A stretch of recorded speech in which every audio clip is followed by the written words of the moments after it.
하나님의 말씀인 성경은 우리에게 찾아오신 하나님의 모습을 잘 보여주고 있다라고 말씀을 드렸습니다.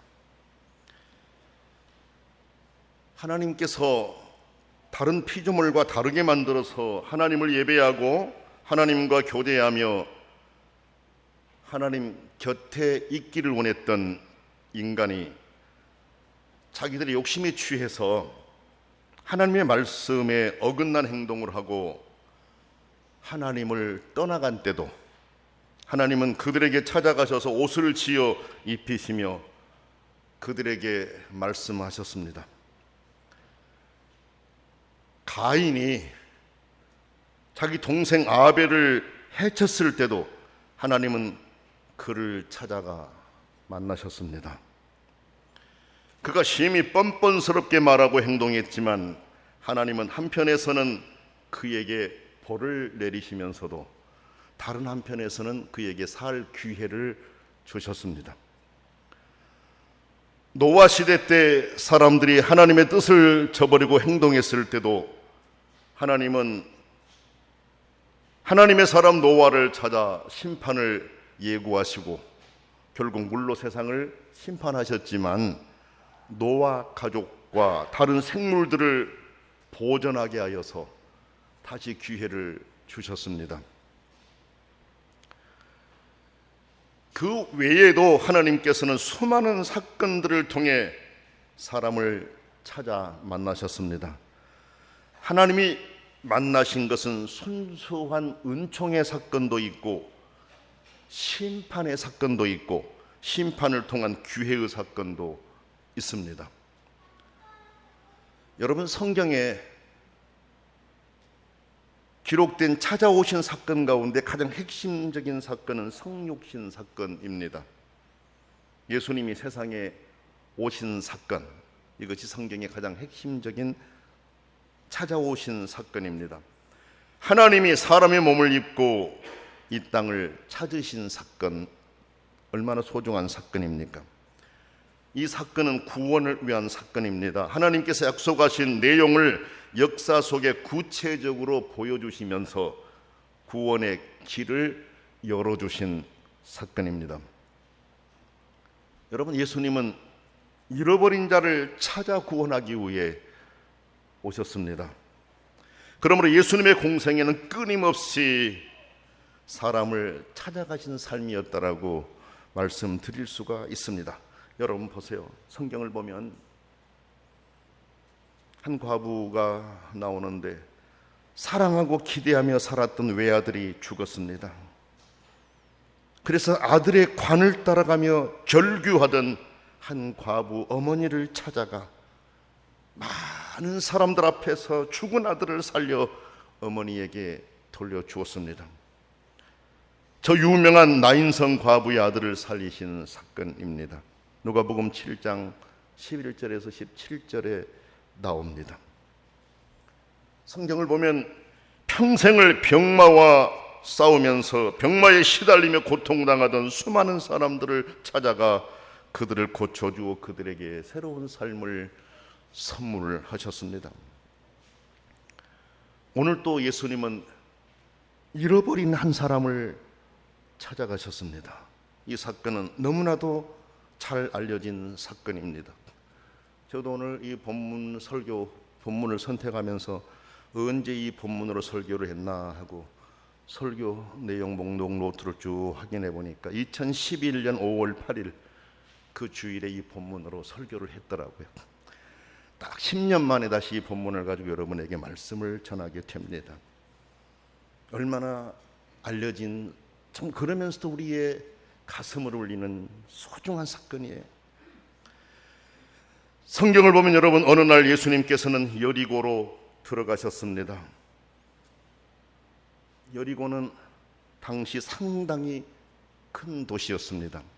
예루살렘 다음으로 당시에 큰 도시였다, 이렇게 알려집니다. 그곳은 상업을 위한 무역의 중심지였습니다. 여러분, 우리는 여리고라고 하는 곳이 어떤 의미를 가지고 있는지, 예수님께서 선한 사마리아인의 비유, 그 내용을 말씀하신 것을 보면 잘 알 수가 있습니다. 당시에 여러 도시들이 있었을 겁니다. 그런데 예수님께서는 여리고라고 하는 도시를 들어서 선한 사마리아인의 비유를 말씀하고 있습니다. 어떤 사람이 예루살렘에서 여리고로 내려가다가 강도를 만났다 그랬습니다. 그런데 여러분,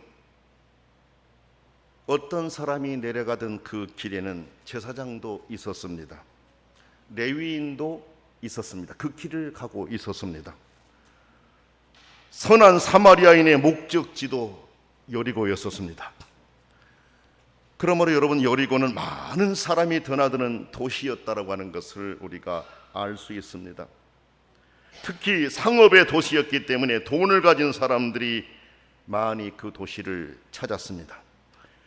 그래서 그리로 가는 길에 강도들이 참 많았다고 합니다. 그래서 오늘 또 이 강도 만난 한 사람을 예수님께서 비유하고 있지 않습니까? 거기 강도들이 많았다라고 하는 것을 보여주는 거예요. 우리가 아는 대로 여리고는 전에 여호수아가 점령한 도시이기도 합니다. 그리고 지금 이 여리고는 이스라엘 사람들이 정착해 사는 것이 아니라 팔레스타인 사람들이 정착해서 살고 있습니다. 전에도 수요일에 여러분에게 설교 말씀을 드렸습니다.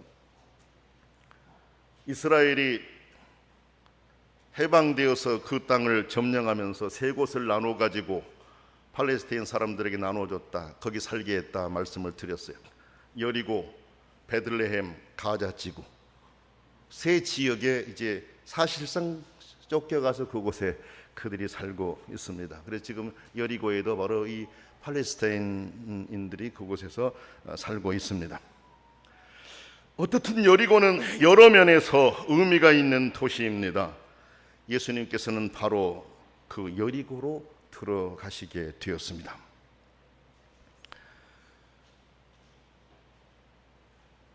왜 예수님이 여리고로 들어가시게 되었을까요? 갈급한 심령이 그곳에 있기에 예수님은 여리고로 들어가셨습니다. 여리고에 갈급한 심령을 가진 사람은 바로 삭개오였습니다. 여러분, 삭개오는 성경에서 소개한 대로 세리장이었습니다. 여리고라고 하는 도시가 상업도시였고 많은 사람이 출입하는 곳이었기 때문에 그곳에 세관이 있었습니다. 삭개오는 바로 그 세관의 장이었습니다. 우두머리였습니다. 여러분, 사람들이 일반적으로 평가하는 부의 기준에 따른다면 삭개오는 부족한 것이 없는 사람이었습니다. 성경은 그를 부자라고 소개하고 있기도 합니다. 하지만 그는 돈은 많이 가지고 있었을지라도 사람들에게 인정을 받지 못했습니다. 세리라고 하는 직업 때문에 미움을 받은 대상으로 살고 있었습니다. 여러분, 여리고에는 수많은 사람들이 살고 있었습니다. 수많은 사람들이 그곳을 드나들었습니다. 그런데 왜 예수님께서는 그 많은 사람들 가운데 하필이면 당시 사람들에게 멸시와 손가락질을 받던 세리장 삭개오를 찾아가셨을까요? 그것은 삭개오가 예수님을 간절히 찾고 있다라는 것을 예수님이 아셨기 때문에 삭개오를 찾아 만나기 위해서 여리고로 예수님이 들어가셨던 것입니다.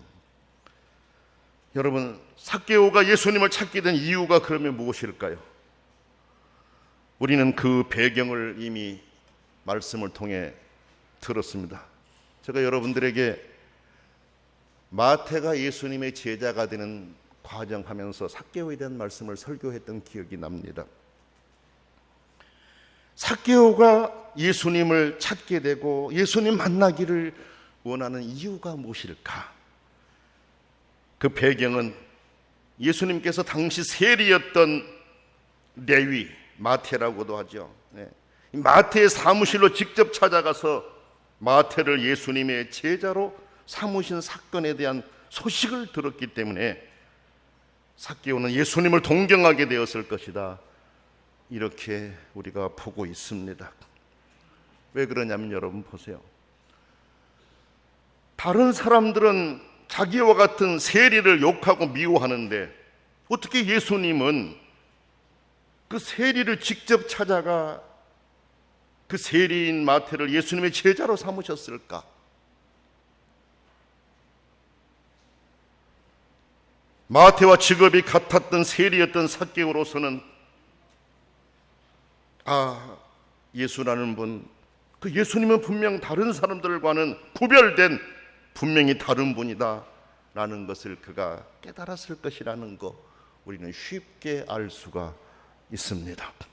그렇다면 나도, 나 같은 사람도 그분이 환영할 수 있다.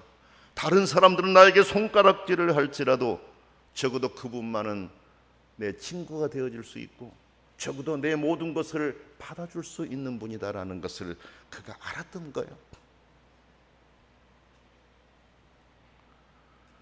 그래서 그는 예수님을 만나고 싶었습니다. 그런 그의 마음을 예수님께서도 다 아셨습니다. 그래서 예수님은 그 삭개오를 만나기 위해 여리고를 찾으신 것입니다. 예수님께서 여리고에 오셨다는 소문을 들은 삭개오는 마음으로만 생각하고 그리던 그 예수님을 정말 만나고 싶었습니다. 가까이에서 만나고 싶었습니다. 그래서 예수님의 소문을 듣고 예수님이 계신 곳으로 달려갔지만 이미 많은 사람이 그곳에 모여 있었습니다. 그런데다가 성경을 보니까 삭개오는 키가 작았다라고 소개하고 있습니다.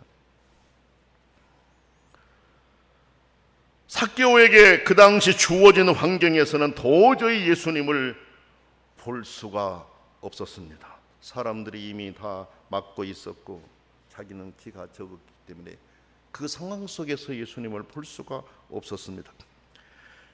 그래서 삭개오는 체면을 무릅쓰고 돌무화과 나무로 올라갔습니다. 예전 성경에는 뽕나무로 되어 있었죠. 근데 이제 이게 새롭게 번역하면서 돌무화과 나무로 이렇게 이제 바꿔놓고 있습니다.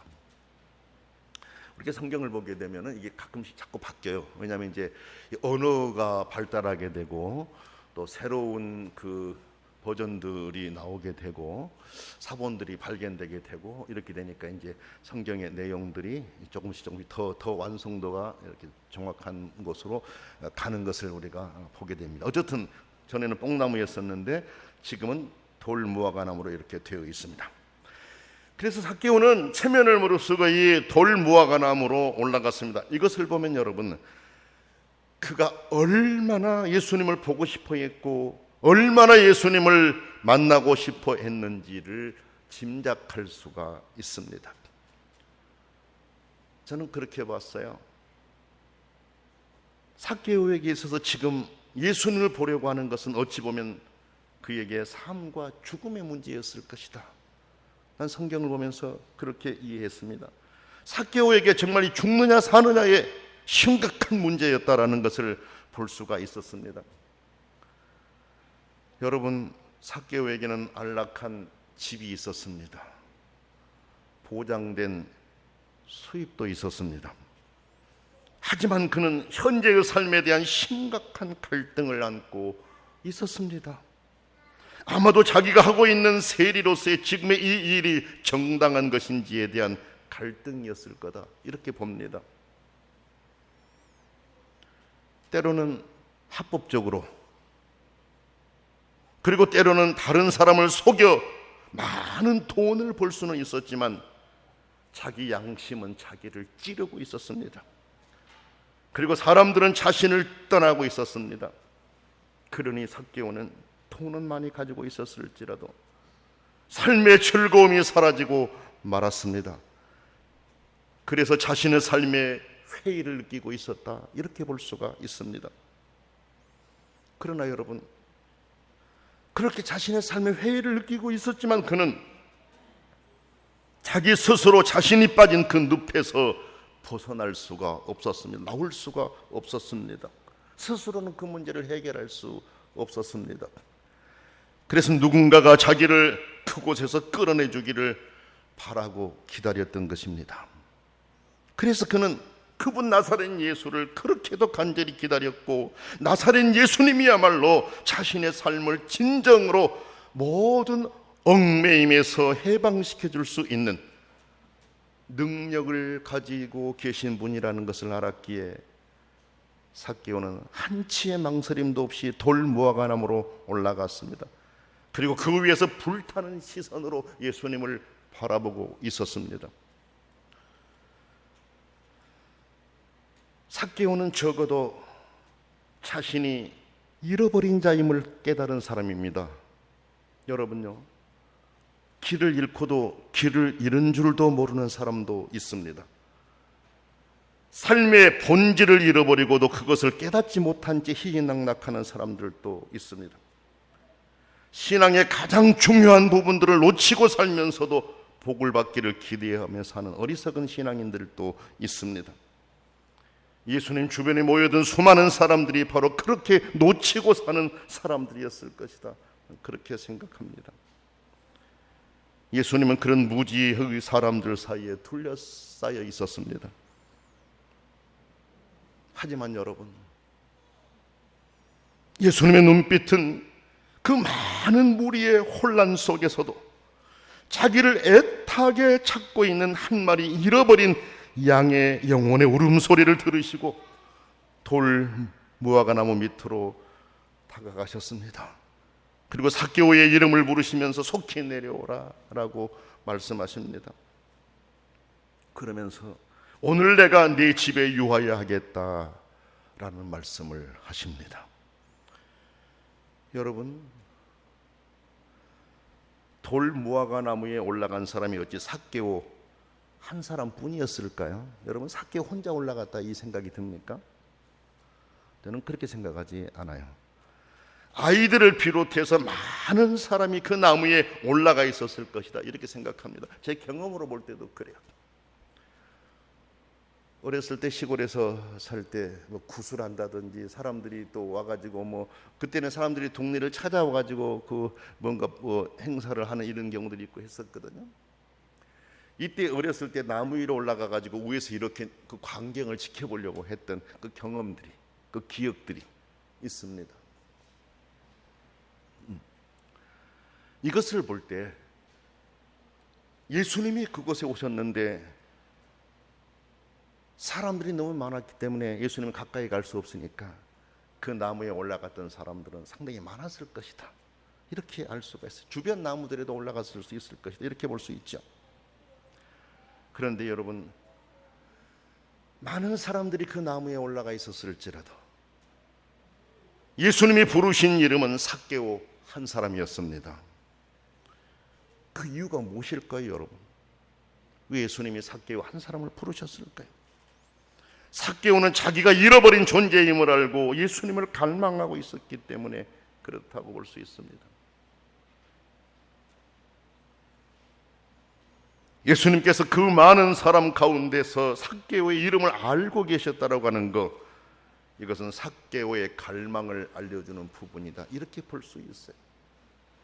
이미 예수님은 삭개오에 대한 정보를 가지고 그곳에 들어가셨다라는 걸 알 수 있지 않습니까, 여러분?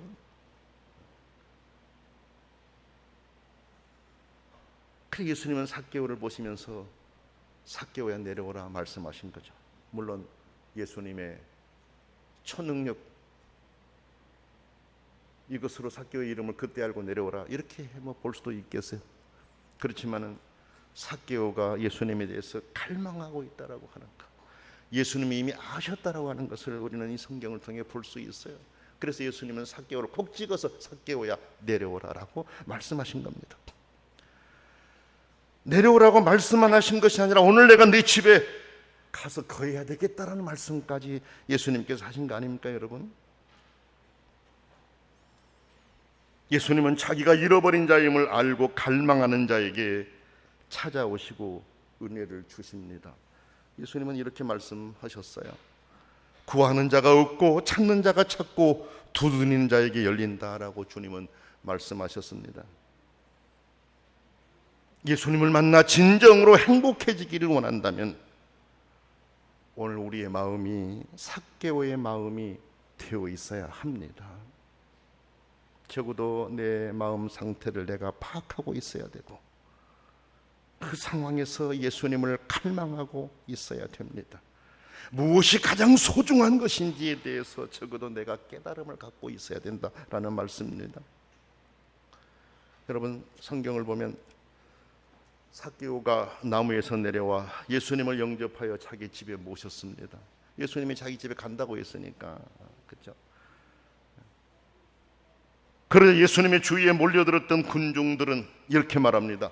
저가 죄인의 집에 유하러 들어갔도다 라고 하면서 수군거리기 시작했습니다. 저가 죄인의 집에 유하러 들어갔도다. 많은 사람들이 수군거렸습니다. 여러분, 삭개오가 얼마나 외로웠겠는가 알 수 있잖아요. 벌써 죄인이라고 낙인을 찍어버리고 죄인의 집에 예수가 들어갔다 이야기한 거 아닙니까, 여러분? 인간의 시선으로는 당연히 그렇게 비난받을 수 있다라고 느껴집니다. 왜냐하면 여러분, 당시 성자라고 추앙받던 분이 당시의 착취의 대상자인, 착취의 대명사인 세리장의 집에 들어가셨으니 그런 말을 들을 수 있겠다 생각이 들어요. 그렇잖아요. 성자라고 추앙받던 분이 착취의 대명사였던 세리장의 집에 들어가셨으니 사람들이 비난할 수 있겠다라는 생각이 들지 않습니까, 여러분? 그러나 여러분, 예수님은 그런 사회적인 도덕적인 분류를 따져서 사람을 대하시지 않으셨습니다. 오히려 사회적으로 천대를 받던 사람들 속에 예수님은 더 많이 계셨습니다. 성경을 보면 그 사실을 알 수 있습니다. 예수님이 보여주신 사랑은 인간의 신분과 그 주의를 따라 나타나는 것이 아니었습니다. 잃어버린 영혼을 가진 사람들에게 대한 사랑이었습니다. 사실 인간의 지위나 신분이나 그 생김새는 그 사람을 정확하게 볼 수 없게 만드는 하나의 가면입니다. 하나의 위장입니다, 여러분. 우리는 이런 가면에 의해서 사람을 판단하는 경우가 많습니다. 보이는 것으로 사람을 판단하는 경우가 많다라는 것입니다. 그러나 예수님은 인간의 자신을 위장하기 위하여 입은 그런 옷들을 벗겨버리고 우리 중심을 보십니다. 여러분, 성경을 보게 되면요, 솔직하게 자기 부족함을 드러내놓고 나온 사람들은 예수님을 만나 회복되는 경험을 분명히 했습니다. 그리고 예수님을 만난 후 달라졌습니다. 성경을 보니까 지금 예수님을 만난 삭개오가 변하고 있습니다. 여러분, 거기 말씀을 한번 보세요. 8절에 이렇게 나옵니다. 삭개오가 서서 주께 여짜오되 주여 보시옵소서, 내 소유의 절반을 가난한 자들에게 주겠사오며 만일 누구의 것을 속여 빼앗은 일이 있으면 네 갑절이나 갚겠나이다 그랬습니다. 식사를 잘 준비해서 예수님께 대접했다, 같이 식사했다, 그 내용이 먼저 나오지 않습니다. 그렇죠? 예수님이 삭개오의 집에 왔을 때 삭개오가 말하는 것은 주여 보시옵소서, 내 소유의 절반을 가난한 자들에게 주겠사오며 그 조건 없이 소유의 반을 가난한 사람을 위해서 내놓겠다, 이렇게 말하는 겁니다. 지금 만일 누구의 것을 속여 빼앗은 일이 있으면 네 갑절이나 갚겠나이다. 그렇죠. 자기의 삶의 본래 모습을 찾고 싶었고 예수님께 자기 진심을 말하고 싶었고 진심을 말하고 있는 것입니다. 예수님의 은혜를 구하기 위해서 그랬습니다. 그리고 구원의 언약 안에 있음을 예수님으로부터 확인받아요. 여러분, 9절 말씀 보세요. 예수께서 이르시되 오늘 구원이 이 집에 이르렀으니 이 사람도 아브라함의 자손이미로다, 이렇게 말씀하지 않습니까, 여러분? 그리고 예수님께서는 잃어버린 자를 찾아 구원하려 함이다라고 10절에 그렇게 말씀하십니다. 그래서 우리가 이 말씀의 근거에서 예수님이 여리고에 오신 것은, 예수님이 삭개오를 만나신 것은, 삭개오의 이름을 부르신 것은 잃어버린 자를 찾아 구원하러 오셨다라고 이 말씀의 근거에서 그렇게 말씀을 전하는 것입니다. 예수님은 삭개오를 찾아오셨습니다. 삭개오를 만나기 위해 오셨습니다. 삭개오의 심령을 예수님은 알고 계셨기 때문에 지금 내가 만나지 않으면 삭개오는 심각한 상황이 될 것이라는 걸 아신 거죠. 그래 예수님은 인자가 온 것은 잃어버린 자를 찾아 구원하려 왔고 삭개오를 찾아오셨다라는 것을 우리에게 분명하게 알려주고 있습니다. 삭개오가 잃어버린 자였기에 찾아와 구원을 선언하신 것입니다. 성도 여러분, 나는 지금 얼마나 주님을 갈망하고 있는지 다시 한번 내 믿음의 상태는 지금 어디에 와 있는지 다시 한번 우리를 살펴볼 수 있기를 원합니다. 예수님께서는 잃어버린 자를 찾아 구원의 길로 인도하라고 우리에게도 사명을 주셨습니다. 그것은 마태복음 28장 19절에서 20절에 나옵니다. 이런 말씀입니다. 그러므로 너희는 가서 모든 민족을 제자로 삼아 아버지와 아들과 성령의 이름으로 세례를 베풀고 내가 너희에게 분부한 모든 것을 가르쳐 지키게 하라. 볼지어다 내가 세상 끝날까지 너희와 항상 함께 있으리라 하시니라. 잃어버린 자를 찾아오셔서 십자가에 죽으실 때까지 잃어버린 자를 찾아 구원의 길로 인도하셨고 그 길을 알려주신 주님께서는 부활하여 승천을 앞에 둔 자리에서 주님을 따르고 주님을 믿는 자들에게 중대한 사명을 맡기시지 않습니까, 여러분? 그것은 바로 주님께서 전해주신 그 진리, 잃어버린 자를 찾아 구원의 길로 인도하는 그 일에 나서라는 것입니다. 우리는 주님께 배운 대로 진리의 말씀을 전해야 합니다. 할 수만 있으면 나로 인해 주님께로 인도함을 받는 사람들이 많도록 사명을 감당해야 됩니다. 지금도 그렇게 갈급하게 갈망하고 있는 사람들이 많이 있을 것입니다. 우리는 그들에게 예수님의 말씀을 전해주고 그들이 예수 그리스도를 만나서 은혜 입고 충만한 가운데 살아갈 수 있도록 도와줘야 된다는 것입니다. 예수님은 잃어버린 자를 찾아오셨습니다. 그리고 갈망하는 영혼의 갈급함을 채워서 기쁨과 평안을 주셨습니다. 삭개오는 자기가 잃어버린 자임을 알고 주님을 갈망하며 주님의 위로와 약속을 선물로 받았습니다. 오늘 우리도 어디까지 와 있는가, 내 믿음의 모습을 다시 파악하고 얼마만큼 주님을 절박하게 갈망하고 있는가를 생각하면서 정말 주님께서 주시는 그 은혜가 여러분 안에서 충만하게, 그리고 여러분의 삶의 모든 문제가 해결되는 이런 기쁨의 나날들이 이어질 수 있기를 원합니다. 기도하겠습니다. 사랑과 은혜가 충만하신 존귀하신 하나님 아버지, 잃어버린 자를 찾아 구원하기 위해 세상에 오셨습니다. 갈망하는 자들을 만나서 그들의 문제를 해결해 주셨습니다. 오늘 우리의 삶을 우리가 돌아보게 하시고 우리의 믿음을 새롭게 점검할 수 있도록 거룩하신 아버지여 저희들을 살펴주시기를 원합니다. 지금의 내 믿음의 상태를 점검하지 못하고 살아간다라고 하는 것이 얼마나 어리석은가를 주여 우리로 보게 하시고 우리가 진정 주의 은혜를 받기 위해서 간절하게 사모하며 기다리는 그런 영혼으로 살아갈 수 있도록 저희들에게 은총 내려 주옵소서. 모든 성도들이 하나님의 은혜를 충만히 받아서 기쁨과 감격 속에 자유함 속에 살아갈 수 있도록 성령이시여 성도들을 사로잡아 주시옵소서. 예수님의 이름으로 간절히 기도드립니다. 아멘.